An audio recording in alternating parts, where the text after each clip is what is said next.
Assalamualaikum warahmatullahi wabarakatuh. Bertemu lagi dengan saya di dalam video pembelajaran kali ini.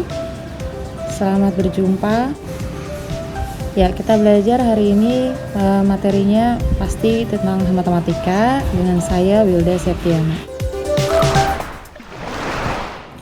Hari ini kita akan belajar tentang perkalian atau multiplication.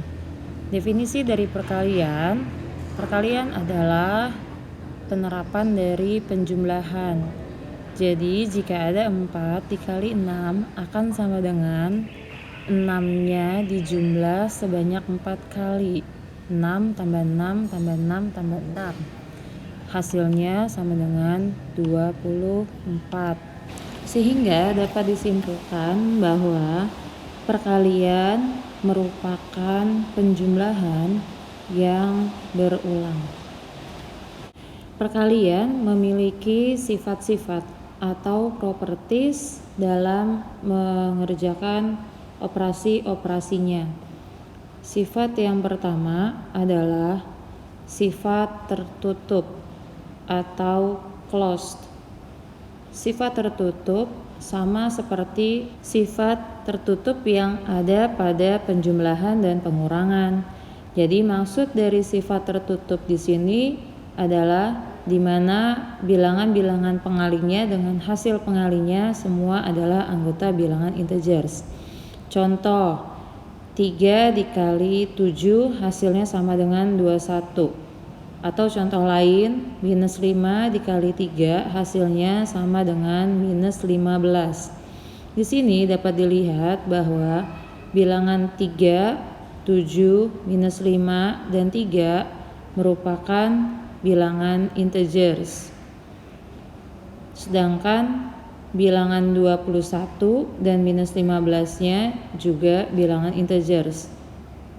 Sehingga dapat disimpulkan bahwa bilangan pengali dan hasil pengalinya yaitu 21 dan minus 15 adalah bilangan integers. Jadi keduanya merupakan anggota dari bilangan bulat.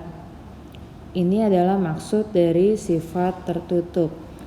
Sifat yang kedua yang ada pada perkalian yaitu sifat komutatif. Sifat komutatif di perkalian juga sama seperti sifat komutatif yang ada pada penjumlahan dan pengurangan. Sifat komutatif di perkalian dapat dicontohkan dengan 3 dikali 5 dan 5 dikali 3 hasilnya sama-sama 15. Atau contoh lain dengan menggunakan tanda minus 2 dikali 4 atau 4 dikali minus 2 hasilnya sama-sama dengan min 8. Di sini dapat kita simpulkan bahwa hasil perkalian akan tetap sama walaupun posisi bilangannya berpindah atau saling bertukar tempat. Inilah sifat dari perkalian yaitu komutatif. Maknanya sama persis seperti sifat yang ada pada penjumlahan dan pengurangan. Sifat yang ketiga pada perkalian adalah bilangan identitas atau identity element. Perkalian juga memiliki bilangan identitas. Contoh, 4 dikali bilangan identitas berapa yang hasilnya sama dengan 4. Atau minus 2 dikalikan dengan bilangan identitas yang berapa yang hasilnya sama dengan minus 2. Di sini kita harus mengetahui apa makna dari bilangan identitas tersebut. Jadi bilangan identitas adalah bilangan yang tidak mengubah hasil jika dikalikan dengan bilangan yang lain. Jadi bilangan apakah yang tidak akan mengubah hasil jika dikalikan dengan bilangan yang lain? Bilangan tersebut adalah 1. 4 dikali 1 akan sama dengan 4 dan minus 2 dikali 1 hasilnya sama dengan minus 2. Sifat yang keempat selanjutnya adalah sifat asosiatif. Contohnya ada perkalian 3 dikali 4, kita kalikan lagi dengan 5. Jika perkaliannya kita mulai dengan mengalihkan bagian depan terlebih dahulu, 3 dikali 4 hasilnya sama dengan 12. Kita kalikan lagi dengan 5, hasilnya sama dengan 60. Seandainya kita mengerjakan dari bagian belakang terlebih dahulu, 4 dikali 5 terlebih dahulu, maka 3 dikali 4 dikali 5 hasilnya sama dengan 20, sehingga 3 dikalikan dengan 20 sama dengan 60. Di sini dapat kita tarik kesimpulan bahwa baik dikerjakan dari bagian depan maupun bagian belakang, hasilnya tetap sama, yaitu sama-sama 60. Jadi, sifat asosiatif yang ada pada perkalian tidak akan mengubah hasil jika dikerjakan dari bagian depan ataupun dari bagian belakang. Hasilnya akan tetap sama, mau dikerjakan dari bagian manapun. Itulah makna dari sifat asosiatif yang ada pada perkalian. Sifat yang selanjutnya atau yang terakhir, sifat yang kelima adalah sifat distributif. Sifat distributif pada perkalian merupakan sifat yang cukup spesial karena hanya ada pada perkalian. Pada pembagian sifat ini tidak ada. Jadi, apa maksud dari sifat distributif? Sifat distributif di mana makna dari distributif itu sendiri artinya menyebarkan. Jadi, kalau misalnya kita punya contoh 4, kita kalikan dengan dalam kurung 2 ditambah dengan 3 tutup kurung. Bagaimana cara mengerjakan dengan sifat distributif? Pertama, kita harus menyebarkan angka 4-nya. Jadi 4 kita kalikan dengan 2 dan 4 kita kalikan juga dengan 3. Di tengah-tengahnya disambung dengan penjumlahan.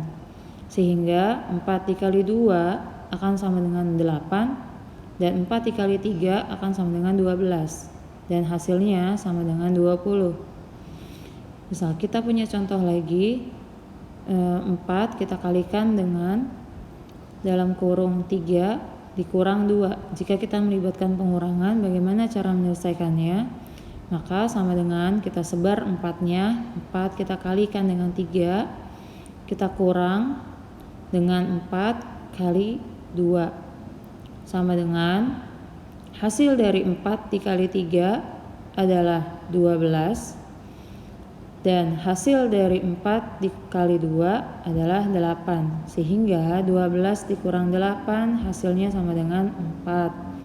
Jadi, maksud menyebarkan di sini adalah kita menyebarkan bilangan yang ada di luar dari tanda kurung masuk ke dalam tanda kurung. Masing-masing kita kalikan dengan bilangan yang ada di dalam tanda kurung. Di mana tanda antara perkalian dua tanda kurung itu dipisahkan oleh tanda yang ada di soal sebelumnya. Jika antara bilangan 2 dan 3 plus, maka dipisahkan oleh tanda plus. Sehingga distributif itu sendiri memiliki arti yaitu mengalihkan dengan menyebar bilangan pengali ke dalam tanda kurung. Sama halnya seperti mengalihkan dengan tanda minus dengan contoh yang ada di sebelah kanan. Sifat distributif ini dapat digunakan dengan membalik prosesnya. Dengan membalik prosesnya, yang tadinya makna distributif adalah menyebarkan, maka kalau kita balik artinya mengumpulkan. Jadi dengan mengumpulkan dapat mempermudah dalam penghitungan perkalian dengan angka-angka yang besar. Misalnya kita punya contoh perkalian dalam kurung 98, kita kalikan dengan 25 tutup kurung, kita jumlahkan dengan buka kurung 98, kita kalikan dengan 75. Di sini kita kumpulkan bilangan yang berulang adalah 98. 98 kita kalikan dengan bilangan sisanya yaitu 25 dan 75. sehingga sama dengan 98 dikalikan dengan 25 ditambah 75 sama dengan 100. Jadi 98 dikali 100 sama dengan 9.800. Di sini dengan membalik prosesnya caranya lebih sederhana. Sampai jumpa di video selanjutnya. Wassalamualaikum warahmatullahi wabarakatuh.